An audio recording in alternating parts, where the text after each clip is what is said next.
माता जी रही है क्या? माता जी का निर्माण दिवस के अवसर पर जो है आज कार्यक्रम रखा गया है। कमलेश जी जो है बहुत पुराने चेला है, भक्त है, कंठी माला धारण है किए हुए। हमारे मनोज जी ध्यान का प्रोग्राम जो है जखनिया में हुआ करता है हमेशा। मैं आता हूँ प्रोग्राम में। तो कहने का मतलब ये है कि ये शरीर मिली है तो हम लोग पहले मनुष्य बने, लेकिन मनुष्य बनने के लिए क्या कहते हैं, रावण बहुत बड़ा पंडित था। शेष बार रामेश्वरम में जब शिव की लिंग की स्थापना हुई तो रावण और राम का विरोध था, दुश्मन था रावण, लेकिन वो उपरोहित का कार्य किया था। जो पंडित लोग होते हैं जो पूजा पाठ कराते हैं उसको पुरोहित कहते हैं। वो काम किया था। लेकिन रावण के अंदर विशेषता क्या थी, कमियां क्या थी? रावण बहुत बड़ा पंडित था, लेकिन न माने मात पिता गुरुदेवा और साधुन सन करवा वही सेवा। यह आचरण यही होई भवानी, असो जानो निश्चर सम प्राणी। वो निश्चर है, राक्षस है। राक्षस के लिए बहुत बड़ा दांत, दांत नोकीला, सींग अटर पटर जितना भेष दिखाया जाता है उसकी नहीं, मनुष्य ही राक्षस है। मनुष्य जो है, जैसे संसार में जितने जीव हैं, भुरकुड़ा के आप लोग मठ जानते हैं, राम साहब भुरकुड़ा मठ, वहाँ के महाराज राम बरन साहब थे। वो इंटर कॉलेज खोले महाराज, इस महापुरुष संत थे। हम लोग बच्चे थे उनके जीवन काल में, तो हम लोग यहीं रहकर इंटर से पास किए, इंटर कॉलेज से। इसके बाद और पढ़ा लिखा गया। तो कहने का मतलब जो है, वो जीवों पर दया, किसी ने पेनल इंस्पेक्शन जानते हैं, जैसे स्कूल जब होता है ना, साल में या 3 साल में उसकी जांच पड़ताल आते हैं लोग, तो पेनल इंस्पेक्शन में कोई प्रोफेसर नहीं, प्रिंसिपल ही आता है। तो उसमें कोई आया था, महाराज जी से कहा कि महाराज जी पढ़े लिखे नहीं थे, लेकिन संत थे। संत के लिए क्वालिफिकेशन की आवश्यकता नहीं। बूला साहब बिल्कुल अनपढ़ थे, हर जोतते थे घुड़कुड़ा में। गुलाल साहब के हर जोतते थे, कुर्मी परिवार में पैदा थे। गुलाल साहब छत्री थे, राजा थे, लेकिन भजन में इतनी शक्ति है, तपस्या में इतनी शक्ति है, साधना में इतनी शक्ति है कि बूला साहब हर जोतने वाला ही गुलाल साहब जैसे जमींदार का गुरु बन गया। कर्म ही प्रधान है। विश्वामित्र जी थे, वो क्या थे, छत्री थे, लेकिन उनके ब्राह्मणोचित कर्तव्य आ गया, ब्रह्मर्षि कह दिया गया उनको। राजर्षि थे लेकिन ब्रह्मर्षि, इसलिए कर्म ही प्रधान होता है। तो उनसे कहा कि जो है महाराज जी से हम कुछ बात करेंगे। तो लोग समझे महाराज पढ़े लिखे तो है नहीं, क्या करेंगे, क्या कहेंगे। सूरजनाथ सिंह थे और रामकरण, सूरजनाथ सिंह प्रिंसिपल थे, रामकरण सिंह मैनेजर थे विद्यालय के। तो महाराज से लोग कहे कि सरकार वो आपसे बात करना चाहता है, लाओ उसको। तो गया वो आदमी बात करने, तो कहा, एक प्रश्न किया कि महाराज जीव का कल्याण कैसे होगा, एक शब्द था। और उन्होंने महाराज जी ने सीधे शब्दों में कहा कि जीव पर दया करो, बस कल्याण है। क्योंकि वहां पर हम लोग बच्चे रहे तो पढ़ते थे, तो कुत्तों को जो है हलवा खिलाया जाता था, मोती हाथी को खिचड़ी बनाकर उस पर घी खिलाया जाता था। बैल बहुत अच्छे अच्छे थे, बैल जब बैलगाड़ी कभी नदी उदी पार करते थे तो उस पर एक टीना घी रखा रहता था, और जब नदी पार कर ले तो एक घर का घी उनको पिलाया जाए। ये सब जिम्मेदारी व्यवस्था थी, ये सब व्यवस्था थी महाराज की। तो मैंने जीव पर दया करो, कोई भी जीव है। जीव कबीर ने कहा, जीव मत मारो बापुरा, सबका एक है प्राण, हत्या कबहू न छूटी है, कोटि सुनो पुराण। कोटि पुराण, कुरान पढ़ो, पुराण बाढ़ो। मुसलमान कुरान पढ़ता है, हिंदू पुराण बाँचता है। हिंदू क्या करता है, हिंदू झटका मारता है, अब मुसलमान क्या करता है, बुला लो, हलाल करता है, ऐसे रहता है, लेकिन पाप काम दोनों करते हैं। कितने लोग इसमें मांसाहारी हो गए? सभी लोग हैं, जरा हाथ उठाओ तो सभी खाते हैं कि नहीं? तो सब पंचर है क्या? कितने लोग नहीं खाते ये उठावे? सब साधु संत, अच्छा, एक दो चार लोग हैं। सब साधु संत हैं। एक बार मैं मिर्जापुर में कथा कर रहा था, मिर्जापुर, एक बाबू साहब आए, कितना बढ़िया शरीर है आपकी, आप कितना बढ़िया शरीर है, सब भगवान ने दिया, भगवान की नूर है सब लोग। दो आदमी हमसे पूछा कि महाराज जी संत और साध में क्या अंतर है? तो मैंने कहा कि क्वेश्चन तो आपका बढ़िया है, लेकिन मैंने कहा कि भाई आप मांस खाते हो? तो कहा हाँ मैं खाता हूँ। हम कहा गधा को मांस का टुकड़ा डाल दोगे तो खाएगा? तो गधा नहीं ना खाएगा, गाय भी नहीं खाएगी, बकरी भी। लड़ई वाली घास समझते हैं, लड़ई ना जो ताल में होती है, उसको काट कर यदि गाय भैंस को दे देंगे तो नहीं खाएगी, नहीं खाएगी। बकरी को मछली का बुट्टी डाल दे, वो बकरा या बकरी या मुर्गा कुछ भी नहीं खाएगा। तो जिसको गधा नहीं खाता है और आप खाते हो तो तुम गधे से बेकार हो। गधा संत और साधु की बात क्या जानेगा? गधा एमए पीएचडी की बात जानेगा? वो माता पिता जानेगा? बकरा बकरी जानेगे माता पिता, मेरे माता ये मेरे पिता हैं। इसलिए पहले हम लोगों को चाहिए कि जीव मत मारो बापुरा। महाराज जी ने कहा कि आप जीव पर दया कर दो, बस इस तरह तो बस तुम्हारा कल्याण है, कल्याण हो जाएगा। जीव पर दया बहुत ऊंचा काम है, सबके अंदर भगवान लिखा है। बाबा तुलसीदास ने कहा कि सिया राम मैं सब जग जानी, अकरहु प्रणाम जोर जुग पानी। सबके अंदर सिया राम है, सबके अंदर नारायण है। अंग्रेजी में लिखा Who prays with love will, I have no time। प्रेम करना ही पूजा है। उसी का ट्रांसलेशन बाबा ने कह दिया कि सिया राम मैं सब जग जानी, अकरहु प्रणाम जोर जुग। सबके अंदर सिया राम है, सबके अंदर नारायण है, तो सबके साथ हम प्रेम करते हैं तो परमात्मा हमारे ऊपर प्रसन्न हो जाएगा। गुरुकुरा में रामबरन साहब जब से कुत्ता हाथी और गाय घोरू भैंस सब एकदम बढ़िया से खिलाना पिलाना, सब में भगवान का सब पर दया करना। कुत्तों के लिए हम लोग 5 किलो आटा बनता था, वो फेंक दिया जा, पहले कुत्ते खाते थे। शायद कोई देखा होगा, इसमें देखा होगा, शायद कोई नहीं, पुराने लोग हम शायद देखे होंगे हैं। तो कहने का मतलब ऐसा ही जीव है।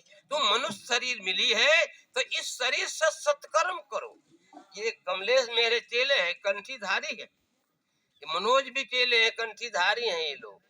कंठी का मतलब क्या है? एक सिंबल, पढ़े लिखे होंगे तो सिंबल मतलब क्या होता है? सिंबल माने चिन्ह, पहचान। जैसे पढ़ा लिखा लड़का होगा तो CO2 कह देगा तो क्या होगा? तो जानते हैं पढ़े लिखे? नहीं।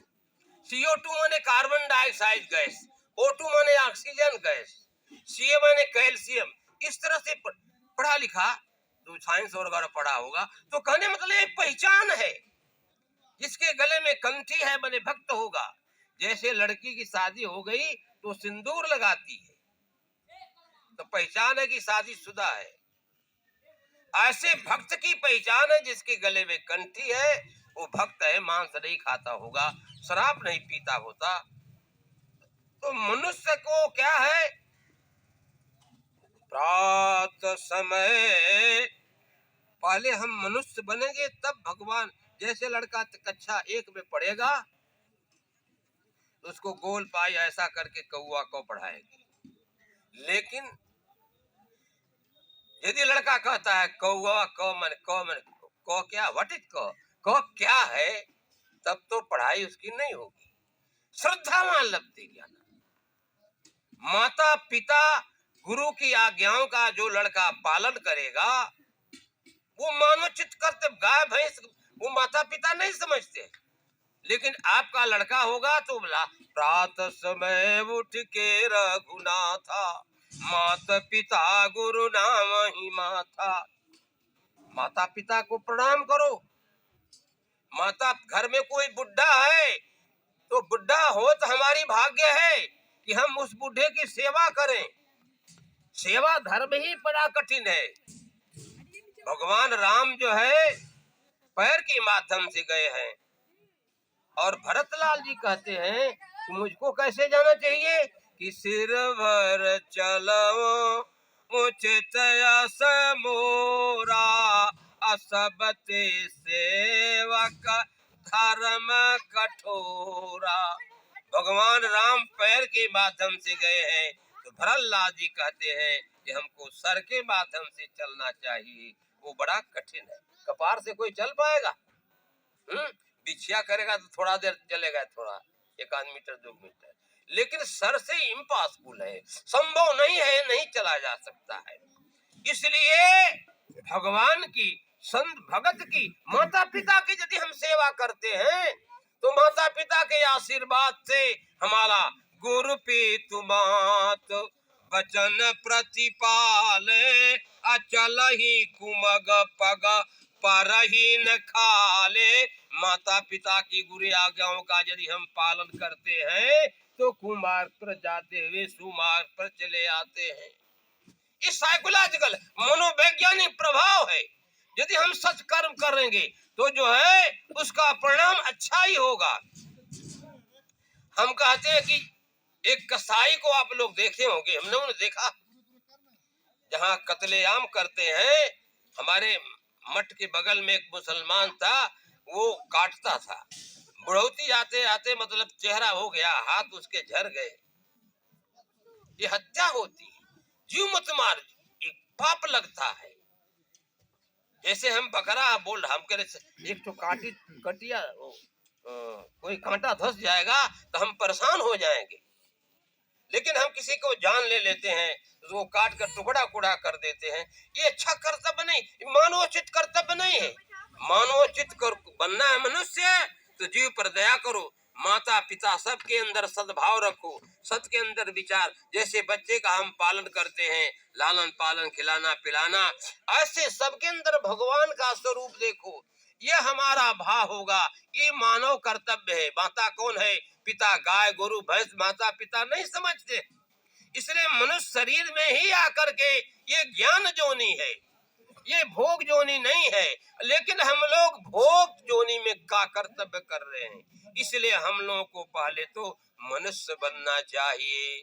जीव पर मांस मत खाओ, शराब मत पियो, चोरी मत करो, गलत आचरण मत करो। गलत आचरण तुम्हारा होगा तो फरसना फलाना लड़का फला लड़का बड़ा बेकार है, फला लड़का फले आदमी का लड़का बड़ा लड़का बहुत ही अच्छा है, पढ़ने में बहुत सुशील है, बहुत सच्चरित्रवान है, सबको नमस्कार, ऐसा भाव बनाओ। सबके साथ सद्विचार रखो। कोई बड़ा हमसे मिलता है तो उसको नमस्कार करो, क्योंकि नमस्कार करने की भी बात होती है। हनुमान जी जब लंका में गए तो कैसे नमस्कार किया जाता है, नमस्कार की पद्धति कैसे होती है? 4 मिले 64 खिले 20 रहे कर जोर हरिजन सो हरिजन मिले नाचई 7 करोड़। 4 मिले 64 खिले, 4 2 आंखें इधर 2 आंखें उधर, 4 मिले 64 32 दांत इधर 32 दांत उधर, 4 मिले 64 खिले 20 रहे 10 इधर 10 उधर, उसमें 10 उधर 10 इधर, 20 रहे कर जोर हरिजन सो हरिजन मिले। भक्त भक्त से मिलता है तो एक व्यक्ति में 3.5 करोड़ रोमा है, 3.5 प्लस 3.5 7 करोड़ रोमे में रोमांच आ जाए, आह्लाद आ जाए, प्रसन्नता आ जाए, सुखानुभूत होने लगे। ये नमस्कार की पद्धति है। नया सलाम, वैसे सलाम वालेकुम या नमस्कार पंडित जी पाव लगी, ये सब पद्धति। शीस नवावे संत को, शीस बखानो जो सोय, पलटू जो सिर ना नवे, तो बेहतर कद्दू हो। एक तो कद्दू तितलौकी चढ़ के दीप के डार पर है। मेरी बात समझ में आ रही ना? तो कहने का मतलब यह कि एक तितलौकी तो तित है और नींव पर चढ़ जाएगी और तित हो जाएगी। इसलिए मनुष्य शरीर मिला है, तो इस शरीर को पा करके किसी गुरु के पास जाओ, किसी संत महात्मा के पास जाओ, किसी विचारमान के पास जाओ। जब विचारमान के पास जाओगे तो आपके विचार पावन होंगे। जब विचारवान हो कोई संत मिलेगा, कबीरा संगत साध की, जो गंधी का वास, जो कुछ गंधी दे नहीं, तो भी वास सुवास। उस वाटिका में आप जाएंगे, फूल तोड़े या न तोड़े, लेकिन पुष्प आपको गंध देगा। संत के पास जाएंगे, संत नहीं पढ़ा लिखा है, विद्वान नहीं है, लेकिन महात्मा है, इंद्रियां जिसकी संयमित हैं, चरित्रवान है, तो उसके स्पर्श वायु आपके पास लगेगी तो आपके विचारों में परिवर्तन होता है। संत के संग में रहेंगे, बिना सत्संग ना कथा हरि नाम की, बिना सत्संग ना कथा हरि नाम की, बिना हरि नाम ना मोह भागे। सत्संग मने संता नाम संगत, सत्संगत कथति। संत के संग में जाएंगे, संत के संग में रहेंगे, वही सत्संग होगा। सत्य का संग, संत का संग